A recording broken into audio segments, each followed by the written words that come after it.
আমার মায়ের নাম ছিল মাধুরী। তিনি তার নামের মতোই সুন্দর এবং মুক্ত চিন্তার অধিকারী ছিলেন। মায়ের এক অসাধারণ গুণ ছিল, তিনি যে কোনো পরিস্থিতিতে সঠিক সুযোগের সদ্ব্যবহার করতে পারতেন। তার বুদ্ধি ও কথার ভঙ্গি ছিল অতুলনীয়। কিছুদিন আগেই একটি ঘটনা ঘটেছিল যা আমার জীবনে গভীর প্রভাব ফেলেছে। আমাদের সোসাইটিতে একটি বড় পার্টির পরিকল্পনা চলছিল। আমাদের সোসাইটিতে মোট 10টি বিল্ডিং ছিল, আর সবাই মিলে একসঙ্গে এই উৎসবটি উদযাপনের সিদ্ধান্ত নেওয়া হয়। উৎসবটি ছিল নতুন বছর উপলক্ষে। পার্টির দিন মা একটি উজ্জ্বল লাল রঙের শাড়ি আর স্টাইলিশ ব্লাউজ পরে বের হলেন। তাকে অসম্ভব সুন্দর দেখাচ্ছিল। করোনার সময় মায়ের জীবনযাত্রায় বড় পরিবর্তন আসে। তিনি তার শরীর ও স্বাস্থ্যের প্রতি বিশেষ মনোযোগ দিতে শুরু করেন। প্রতিদিন সকালে তিনি হালকা পোশাক পরে ঘরে বসে যোগব্যায়াম ও প্রাণায়াম করতেন। আমি মুগ্ধ হয়ে মাঝে মাঝে দূর থেকে লুকিয়ে মায়ের এই অনুশীলন দেখতাম। অনুশীলন এর সময় মাকে অনেক সুন্দর আর আকর্ষণীয় লাগত, যা আমার মনকে অনেক প্রভাবিত করত। পার্টির দিন মা ও আমি একসঙ্গে অনুষ্ঠানস্থলে পৌঁছাই। আমাদের সোসাইটির সবাই সেখানে আনন্দে মেতে উঠেছিল। মা ছিলেন খুবই প্রাণবন্ত ও হাসিখুশি। তিনি এই উৎসবের মূল আকর্ষণ হয়ে ওঠেন, কারণ মা সবার থেকে অনেক সুন্দর আর আকর্ষণীয় ছিল সেখানে। আর সাজগোজ করায় তাকে আরও সুন্দর লাগছিল। যতক্ষণ না লোকজন আসতে শুরু করলো, পার্টির পরিবেশ ধীরে ধীরে আরও আকর্ষণীয় হয়ে উঠছিল। অন্য মহিলারাও দারুণভাবে সেজেগুজে এসেছিলেন। পুরো জায়গাটা আলো আর আনন্দে ভরে উঠেছিল। কিছুক্ষণ পর ডান্স প্রোগ্রাম শুরু হয়। সবাই একের পর এক মঞ্চে উঠে নাচতে শুরু করল। আমিও নিজের মতো করে পার্টির মাঝে ঢুকে পড়লাম। পার্টির এক কোণে গিয়ে আমি এক বোতল পানিও তুলে নিই। লুকিয়ে লুকিয়ে পান করতে থাকি। এদিকে নাচের মধ্যে একটা মেয়ের সঙ্গে আমার আলাপ হয়। তার নাম ছিল নেহা। তার হাসি আর কণ্ঠে যেন কিছু আলাদা আকর্ষণ ছিল। সে আমার কাছে এসে কথা বলল এবং এক পর্যায়ে আমাকে প্রস্তাব দেয়। নেহা আমাকে বলল, চলো আমার বাড়ি, আমি তোমার পাশে কিছু সময় থাকতে চাই। আমি তখন এমন অবস্থায় ছিলাম যেখানে আমার নিজের উপর নিয়ন্ত্রণ ছিল না। মন চাইছিল কোনো কিছু নতুন করার। আমরা ঠিক পার্টি ছেড়ে বেরিয়ে যাব, এমন সময় আমার মা সেখানে এসে পৌঁছালেন। মা বুঝতে পেরেছিলেন যে আমি কোথাও লুকিয়ে আছি, আর তিনি আমাকে খুঁজতে খুঁজতে ঠিক সেখানে চলে এলেন। মা আমাকে দেখতে পেয়ে থমকে গেলেন। তার চোখে উদ্বেগ আর কষ্টের ছাপ ছিল। তিনি আমার হাত ধরে বললেন, তুমি কি জানো তুমি কি করতে যাচ্ছ? এই পথে হেঁটো না, জীবনকে নিজের নিয়ন্ত্রণে রাখো। মায়ের কথাগুলো যেন আমার ভিতর গভীর ছাপ ফেলল। পার্টির এক কোণে যখন আমি লুকিয়ে পানীয় পান করছিলাম, তখন হঠাৎ মায়ের গলা শুনতে পেলাম। মা আমাকে খুঁজে পেয়ে ডাক দিলেন। আমি হতবাক হয়ে গেলাম, আর নেহা ভয় পেয়ে চুপচাপ সেখান থেকে চলে গেল। আমি মায়ের দিকে এগিয়ে গেলাম। মা আমাকে দেখে বললেন, এটা কি তোমার পার্টি করার স্টাইল? আমি কিছু বলার আগে মা আমার মুখের দিকে তাকিয়ে বললেন, তুমি কি পান করেছ? তোমার মুখ থেকে তো পানীয়ের গন্ধ আসছে। লজ্জা করে না তোমার? আমি মাকে বোঝানোর চেষ্টা করলাম। বললাম, মা, এটাই আমার প্রথমবার। বছরের এই দিনটা একটু আনন্দ করতে চেয়েছিলাম। মা আমার কথা শুনে শান্ত স্বরে বললেন, আনন্দ করো, কিন্তু এমন গোপনে নয়। যদি কেউ দেখে ফেলে বা জানতে পারে, তবে তোমার বাবার মান সম্মান কি হবে? নিজের কাজের জন্য পরিবারের মানমর্যাদা নষ্ট করো না। আমি প্রতিশ্রুতি দিলাম, মা, আমি আর কখনো এমন করব না। সবকিছু তোমাকে জানিয়ে করব। মা আমার দিকে তাকিয়ে বললেন, সত্যি বলতে সমস্যা আনন্দে নয়, সমস্যা তখন হয় যখন তুমি লুকিয়ে কিছু করো। যা করছো তা সঠিক পথে করো, আর বাইরের কারো কাছে এমন কিছু করো না যাতে তারা তোমার বা আমাদের সম্মান নিয়ে কথা বলতে পারে। এরপর আমি মায়ের হাত ধরে বললাম, মা, আজকের দিনটা নষ্ট করো না। তুমি এসো, আমাদের সঙ্গে পার্টিতে যোগ দাও। মা আমার কথায় রাজি হয়ে গেলেন। আমরা আবার পার্টিতে ফিরে গেলাম। মা ধীরে ধীরে স্বাভাবিক হয়ে উঠলেন এবং অন্যদের সঙ্গে কথা বলতে শুরু করলেন। কিছুক্ষণ পরে লোকজন পার্টি ছেড়ে বেরিয়ে যেতে শুরু করল, কারণ ড্রিঙ্কস শেষ হয়ে গিয়েছিল। তখন মা আমাকে একটি টেবিলের কাছে নিয়ে গিয়ে বসলেন। হঠাৎ মা বললেন, আমিও একটা পানীয় চেখে দেখতে চাই। যাও, সেই কোণ থেকে একটি বোতল নিয়ে এসো, যেখানে তুমি আগে ছিলে। আমি মায়ের কথা শুনে অবাক হলাম। আমি বিস্মিত হলেও বোতল নিয়ে এলাম।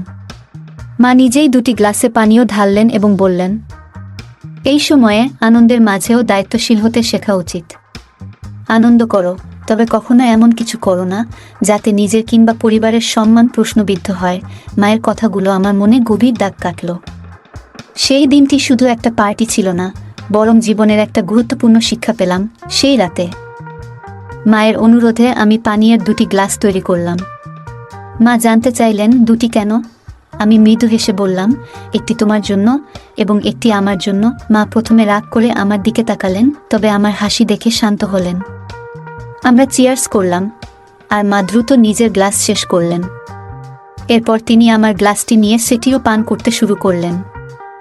আমি অবাক হয়ে তাকিয়ে রইলাম। 2টি চুমুক পর আমি মায়ের হাত থেকে গ্লাসটি নিলাম এবং বললাম, আমি আরেকটি নিয়ে আসি। মা হেসে বললেন, তাহলে তাড়াতাড়ি যাও। আমি আরেকটি ছোট বোতল নিয়ে এলাম। এবারও 2টি গ্লাস তৈরি করলাম, একটি মায়ের জন্য এবং একটি আমার জন্য। মজার ব্যাপার হলো, আমি তখনও আমার গ্লাস শেষ করিনি, কিন্তু মা ইতিমধ্যে নিজেরটি শেষ করে বোতল থেকেই পান করতে শুরু করলেন। মা পুরোপুরি মাতাল হয়ে গেলেন, আর আমি একদিকে হাসতে হাসতে তাদের সামলানোর চেষ্টা করছিলাম। এরপর আমি মাকে ধরে সোফায় বসালাম। সময় তখন রাত 11:05। একে একে সবাই ছাদে চলে গেলেন নতুন বছরের শুভেচ্ছা জানাতে, কিন্তু আমি এবং মা নিচে রইলাম, কারণ তিনি তখন কিছুটা অসুস্থ অনুভব করছিলেন। আমি মায়ের পাশে বসে নিউ ইয়ার কাউন্টডাউন শুরু করলাম। ঘড়ির কাঁটা 12টা ছুঁতেই আমি মাকে জড়িয়ে ধরলাম এবং নতুন বছরের শুভেচ্ছা জানালাম। এটি ছিল আমার জীবনের প্রথমবার যখন আমি মায়ের সঙ্গে এত আপন মুহূর্ত ভাগ করলাম। মায়ের গালে পাউডার আর মেকআপের মিষ্টি সুগন্ধ তখনও আমার মনে গভীর দাগ কাটল। এই রাতটি শুধুই একটি নতুন বছর উদযাপনের জন্য ছিল না, এটি ছিল মায়ের সঙ্গে আমার জীবনের এক নতুন অধ্যায়ের শুরু। মা সেদিন একটু অসুস্থ বোধ করছিলেন। তিনি বললেন, আমার এক হাত ঠিক মতো কাজ করছে না এবং এক হাতে শরীরে চুলকাচ্ছিলেন। আমি দেখে বুঝতে পারলাম তিনি হয়তো একটু অস্বস্তিতে আছেন। আমি তার কাছে গিয়ে বললাম, মা একটু বসো, আমি তোমাকে সাহায্য করছি। হঠাৎ আমার হাত তার গায়ে লেগে গেল। মা বললেন, কি হচ্ছে? একটু সাবধানে থাকো। আমি সঙ্গে সঙ্গে বললাম, সরি মা, এটা একেবারেই ভুল করে হয়েছে। মা মৃদু হেসে বললেন, ঠিক আছে, এমন ছোটখাটো ব্যাপারে চিন্তা করো না। এরপর আমি তাকে আরাম দেওয়ার জন্য পাশে বসে তার সাথে কথা বলতে শুরু করলাম। তারপর তিনি বললেন, আমি তখন থেকেই তোমাকে লক্ষ্য করছি। আমার শরীর চুলকাচ্ছিল, তাই আমি চুলকিয়েছি, কিন্তু তোমার দৃষ্টি সেদিকে চলে গেছে। তখন আমি আবার ক্ষমা চাইলাম এবং বললাম, এটা আর কখনো হবে না। তিনি বললেন, আমি তোমাকে ক্ষমা করছি না, শুধু একটু রাগ হচ্ছিল। তারপর তিনি আমাকে ঠাট্টা করে বললেন, আমার ছেলে ভয় পেয়ে গেছে, আমার ছেলে ভয় পেয়ে গেছে। তিনি ইচ্ছাকৃতভাবে এটি করছিলেন। তারপর আবার ঠাট্টা করে বললেন, এখন কেমন লাগছে? আমি বললাম, খুব ভালো লাগছে। এরপর তিনি আমাকে সোফায় ঠেলে দিলেন এবং বললেন, এখন দেখো আমাকে কেমন লাগছে। আমি মাকে দেখে বললাম, মা তোমাকে আজ খুব সুন্দর লাগছে। মা মজা করে পোজ দিয়ে বললেন, আমাকে দেখো, আমি কি মডেলের মতো লাগছি? আমি হাসি থামিয়ে বললাম, মডেল তো নয়, তার থেকেও বেশি সুন্দর লাগছে। তখন মা ঠাট্টা করে বললেন, তাহলে কি আমি সেই মেয়েটির থেকেও সুন্দর যার সঙ্গে তুমি তখন গল্প করছিলে?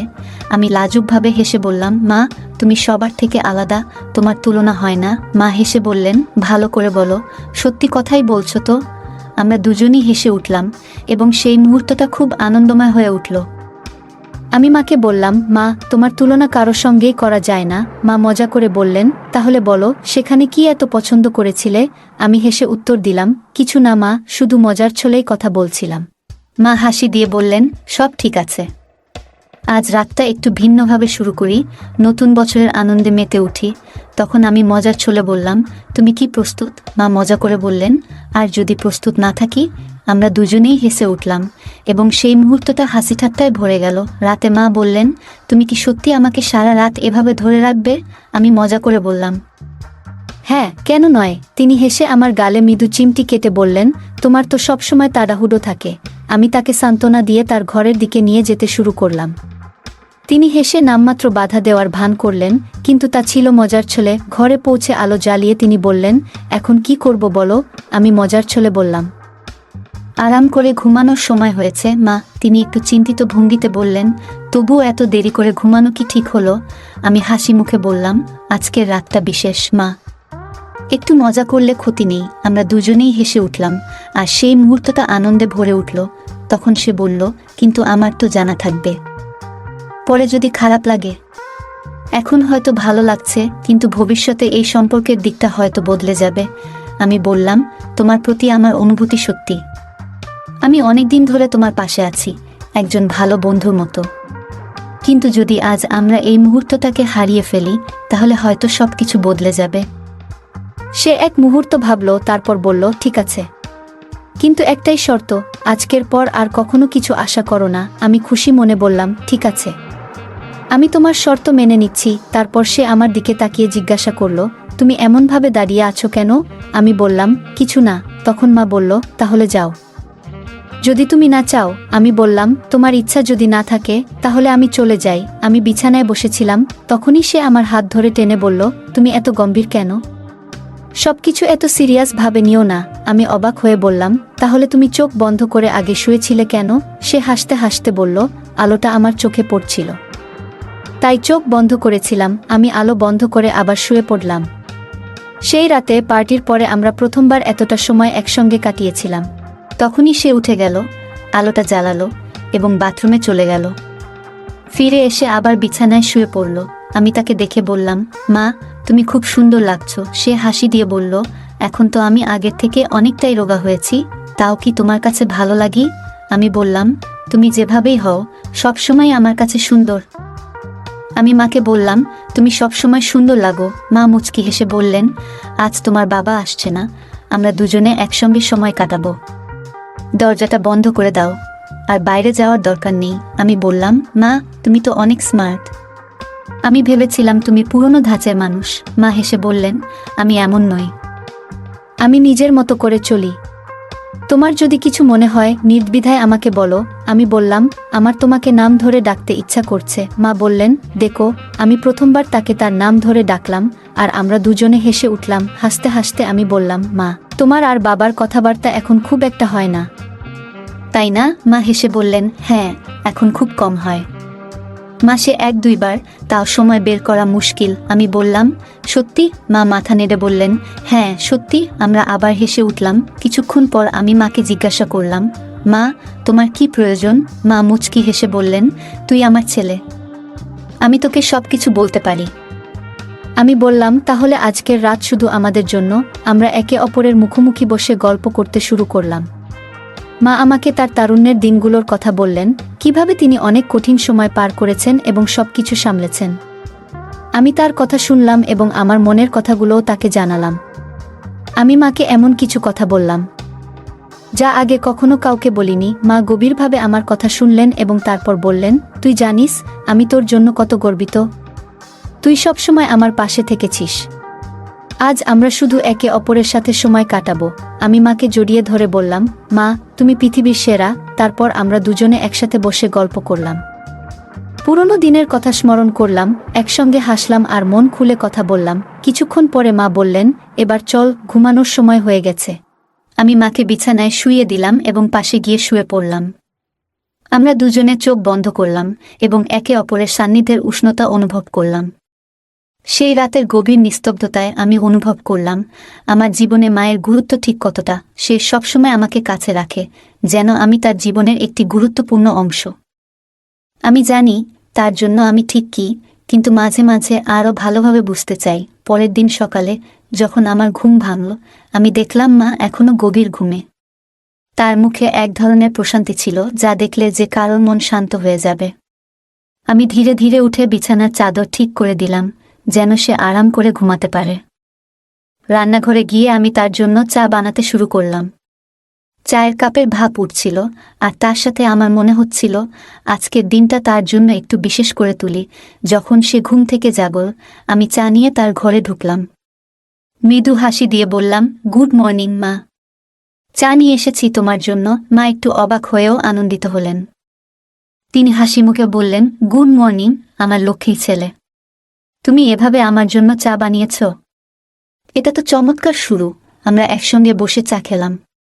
সেই দিন থেকেই আমাদের সম্পর্ক আরও গভীর হতে শুরু করল।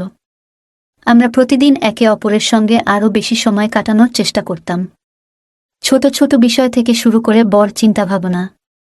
সবকিছু আমরা একে অপরের সঙ্গে ভাগ করে নিতে লাগলাম। সেই রাত, যে রাতে আমরা একসঙ্গে এতটা সময় কাটিয়েছিলাম, আমাদের জীবনে এক নতুন অধ্যায়ের সূচনা করল। আমরা দুজনই একে অপরকে আরও ভালোভাবে জানতে এবং বুঝতে পারলাম। সেই মুহূর্তগুলো আমাদের সম্পর্ককে আরও দৃঢ় করে তুলল। তো বন্ধুরা, এটাই ছিল আজকের ছোট্ট গল্প। এমন আরও গল্প শুনতে চাইলে কমেন্টে জানাও।